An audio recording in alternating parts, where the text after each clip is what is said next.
understand what's going on here when you experience firsthand the miracles that happen inside the Cascade Medical Team Hospital.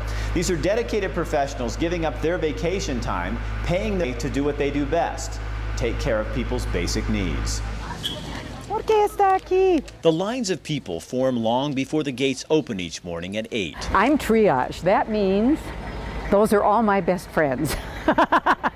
Gail and Margie Groshong are the gatekeepers. For most of them, coming to a hospital is a terrifying prospect because most people come here and die.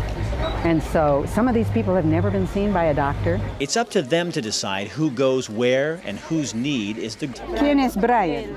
It's not easy. ¿Y por qué viene a la clínica hoy? In fact, it's quite painful. For some, vitamins and worm medicine is enough this time. If that extends her life 1 year, or if it makes her healthy enough to go to school 1 more day a week, 1 more week a month, 1 more month a year, the changes are dramatic, just dramatic. But for 5-year-old Marvin and his family, it's much more serious. 2 years ago, he showed up blind, deaf, and unable to speak. Eugene doctor Bill Cox restored sight to 1 eye. Team leader Gene Albert paid to bring Marvin and his family back for this second eye surgery. And we had promised Marvin and his family that we'd come back to try to do the other eye. And so for me, it was unfinished business, and it was something I needed to get done. It took Marvin, his grandparents, and his 16-month-old aunt 18 hours to get to Solala. And this little guy was born that way. We don't know which. 2 of those hours were hiking miles just to get to the main road. But this is Marvin's eyesight we're talking about. It's his freedom. That was very smooth for him. Better than back home. We'll know tomorrow. In the room across the hall, his aunt is in the care of one of the United States' top 4 plastic surgeons, Mel Spira. Cleft palates are all too common in this part of the world. Many live years with this deformity. They are outcasts. But Alberta is getting help. The Cascade Medical Team brings surgeons, nurses, dentists, and doctors to this hospital.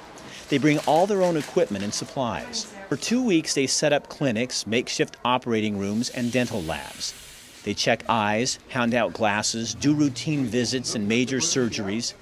Each person pays their own way. For many, it's their vacation they choose to take doing what they love best, practicing real medicine without all the red tape. It's also a chance to help the helpless, to change lives that otherwise would be lost. They say mainly that he can't see very straight and that they're afraid if he falls down and hits this bump in his face, it might harm him or might kill him. 9-year-old Francisco is looking for a new life. His tumor traps him. He has no freedom. They say that they bother him quite a bit and he feels bad about it. He feels ashamed. His grandparents made the 3-hour journey from their village to get help. They don't know how very serious their grandson's tumor really is.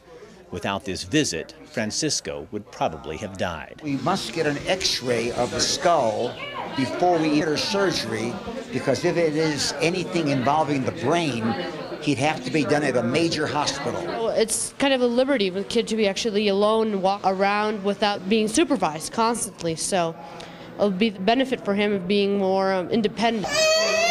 The next day, back in the recovery area, Alberta's cleft palate is still swollen, but already she looks much better. Sorry, Marvin.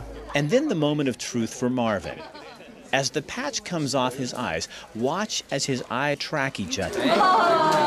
And then, after a few moments, the first smile his grandparents have ever seen on his face. So now he feels, I guess, a certain gratitude and also relief knowing that his child will be able to get about and, fend for himself, and that burden or worry is lessened for him. And then the grandpa says something you hear often on this trip to the Cascade Medical Team. And he says that he's very grateful to God that he provided these people with the knowledge and the will and the goodwill to have been able to do this for their children. Marvin's life will never be the same, and neither will his grandparents. In fact, his whole village is going to have a different attitude at this point.